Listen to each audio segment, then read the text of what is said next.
Welcome back after the break. You're watching Indus News and I'm Fiza Jamal with our latest stories in detail. Prime Minister Imran Khan has said Pakistan will stand by Kashmir till it is liberated. Addressing thousands gathered on Kashmir Hour in Islamabad, Khan said Islamophobia is driving global silence over the worsening crisis in occupied Kashmir. Details in this report.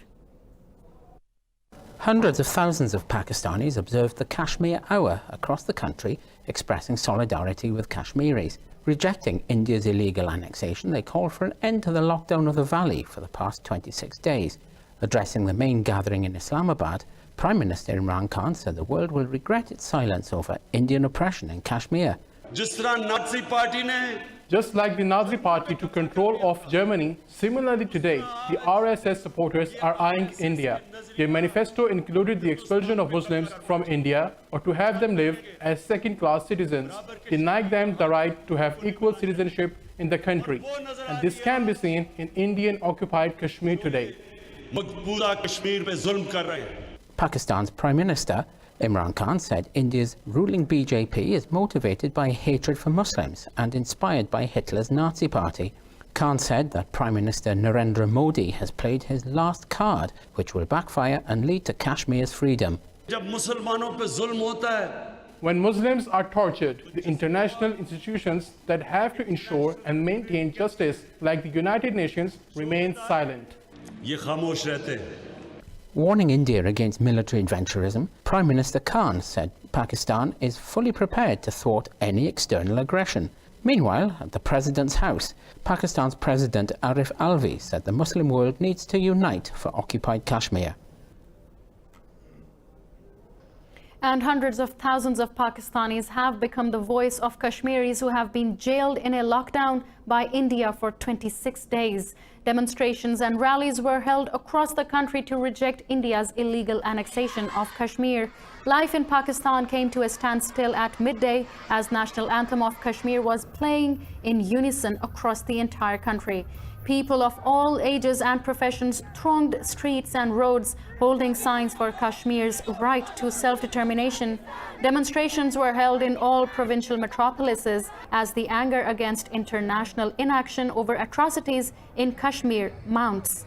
Protesters chanted slogans against Prime Minister Narendra Modi in what is being called the largest protest against India in Pakistan. Political leaders, star sportsmen, philanthropists and activists all came out on the streets. Demonstrators pledged to go to any distance for Kashmiris oppressed by India. The demonstration was first in what will likely be weekly rallies held nationwide until the UN General Assembly.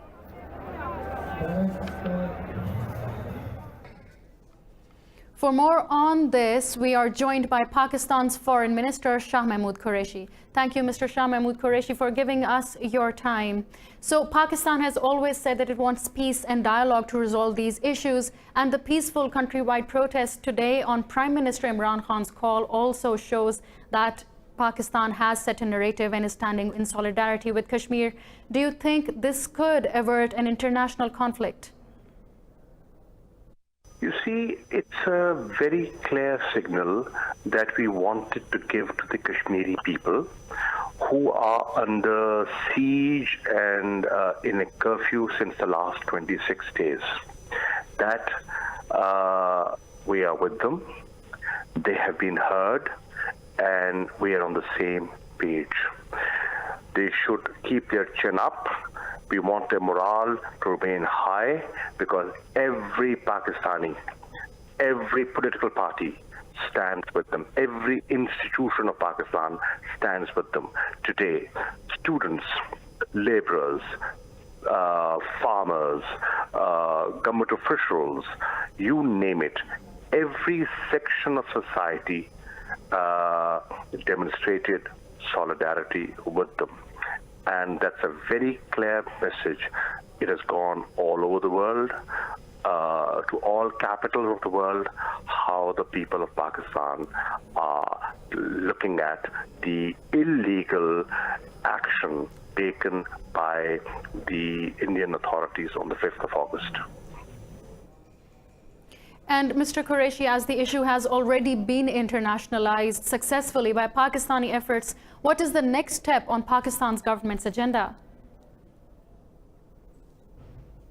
Well, the first thing was that we wanted to do was to send a clear message from the elected representatives of the country. A joint session was called and a unanimous resolution was passed in line with the Kashmiri aspirations. That was message one. Message two was to take the issue to the Security Council and put the case of the Kashmiris there. After 54 years, Kashmir was discussed in the Security Council and it really internationalized the issue. Our third step is going to be looking at the human rights abuse and violations taking place. Go to the Human Rights Council in Geneva, and on the 9th of September, I will be going there and I will tell the Council, this is what's happening. The latest report, BBC report, on the abuse and the torture that is taking place is shocking. The world should see.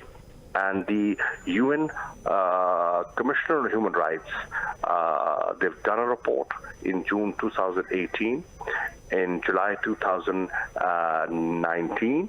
It's a 49-page report. Now, what I'm saying is, please, come to Azad Kashmir. We will take you wherever you want to go and see for yourself the situation.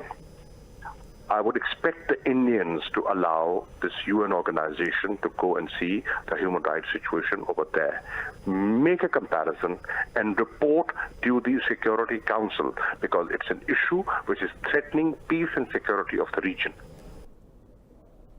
Thank you very much for your time, Mr. Shah Mahmood Qureshi, the Foreign Minister of Pakistan. He was telling us how the Kashmir issue is being escalated and what Pakistan is making efforts to stabilize the situation. Moving on, the US says it is very concerned about reported detentions and continued restrictions in Indian-occupied Kashmir. State Department spokesperson Morgan Ortagus has called on India to respect the human rights of Kashmiris. Speaking in Washington, Ortagus said the US is closely watching the situation in occupied Kashmir. She called for peace and stability along the line of control as well. Ortagus said the US encourages Pakistan and India to resolve issues through dialogue. Meanwhile, Human Rights Watch has said India's restrictions in occupied Kashmir violate international human rights laws. Indian official and fresh restrictions were imposed in Srinagar and other parts of the Kashmir Valley as a preventive measure ahead of Friday prayers today. And in a fresh report, the BBC has also said that Indian forces are committing violent acts against civilians in occupied Kashmir. The Syrian army has made new gains in the northwest after its ally, Russia, stepped up aerial raids. Rebel commander Colonel Mustafa Bakur says Damascus is now pushing forward into densely populated parts of Idlib. Government forces have taken the town of Hoin, Zarzur, and Tamana farms in southern Idlib. President Bashar al-Assad's troops seized a main rebel pocket in nearby Hama province just last week. Over 500,000 civilians have now been uprooted in the Idlib offensive. In the meantime, the UN Security Council is considering a draft resolution calling for a truce in northwestern Syria. UNA Chief Mark Lowcock said 3 million Syrians are counting on the Security Council to end the war. The resolution will need 9 votes in favor and no vetoes to pass. In another development, the US has announced sanctions in Lebanon and Oman aimed at closing off financing to Hezbollah and Hamas. The sanctions target Lebanon's Jamal Trust Bank, accusing it of acting as a key financer for the political party. In a statement, the US Treasury Department said the bank was a direct threat to the integrity of the Lebanese financial system. The department has also targeted individuals in Oman, listing them as middlemen who funnel cash from Iran to Hamas in Gaza. It says it will continue to work with Lebanon's central bank to deny Hezbollah access to the international financial system. The USTR said the action is a warning to all those who aid Hezbollah. European signatories to the Iran nuclear deal will meet today in an attempt to preserve the treaty. Britain, France and Germany will also discuss ways to protect shipping in the Gulf. European foreign ministers will also be joined by EU diplomatic chief Federica Mogherini. The talks will take place on the sidelines of an ongoing EU defence meeting in Helsinki. The UK's Foreign Minister Dominic Raab says the meeting will build on the G7's positive talks on Iran. He says London will call for more international support to protect shipping in the Strait of Hormuz. Earlier, Mogherini welcomed the notion of Iran-US talks on the condition of first preserving the deal.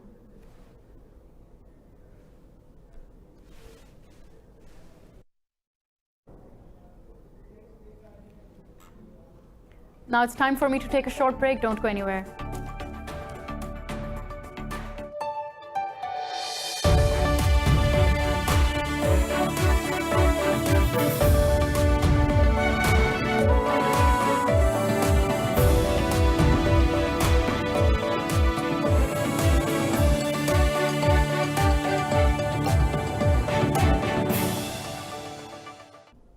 Welcome back. After the break, you're watching Indus News, and I'm Fiza Jamal with our latest stories in detail. Moving on, Italy's outgoing Interior Minister Matteo Salvini has signed a decree banning another migrant rescue ship. The charity Mediterranean Saving Humans says the ship Mare Jonio is carrying 100 people. They were picked up off the Libyan coast yesterday, and among their number are 22 children and 8 pregnant women. The survivors say 6 people had drowned before the Mare Jonio came to their aid. Italy's anti-migrant Interior Minister Matteo Salvini has banned a number of rescue ships in recent months, but he will not be a part of the new Italian government scheduled to take power today. And her siblings' names. The 40-hectare farm is located about 25 kilometers north of central Lusaka and produces predominantly tomatoes. It makes around $7,500 a year, most of which is plowed back into the farm. Maria is looking to grow her business, but remains focused on helping her community through literacy and building projects. The farm employs over 70 people from local communities, including farm manager Thomas Taulu, who has been with Tuzini for about 5 years. When you're working, you need to make sure that you need to support the family. And as of that, Tuzini Farms has really helped me to get an income to help the family. You know, things are tough these days, but at least I've been able to help me in that one. Senzeni Ndebele is a mother of 3 and a casual worker at Tuzini Farm. Because of her work, she has been able to send all of her children to school. Now when we get paid, I pay school fees and my children can go to school. I keep paying every month and I have no problems. Maria doesn't regret the career change because for her, farming is a labor of love.